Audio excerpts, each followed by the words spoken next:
ஒரு நாள் உண்டு, ஒரு நாள் உண்டு.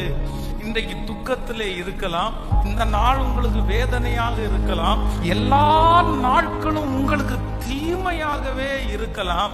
ஒரு நாள் வராதா? தலை நிமிர்ந்து வாழ்கிற ஒரு நாள் வராதா? கடன்காரங்களுக்கு முன்பாக கைகட்டி நிற்காத ஒரு நாள் வராதா? சஞ்சலம் இல்லாத ஒரு நாள் வராதா?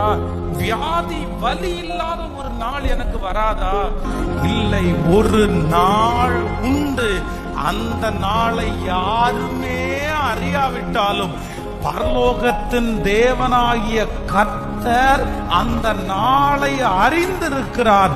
அந்த நாள் உங்களுக்கு வெளிச்சம் உண்டாகும் என்று கர்த்தர் வாக்கு கொடுக்கிறார். அந்த நாள் உங்கள் தலை நிமிரும்.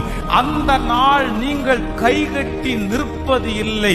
அந்த நாள் கர்த்தர் என்னுடைய எல்லா கடன்களையும் கர்த்தர் முடிப்பார். நிச்சயமாய் அந்த ஒரு நாள் கர்த்தர் நமக்காய் கட்டளையிட போகிறார்.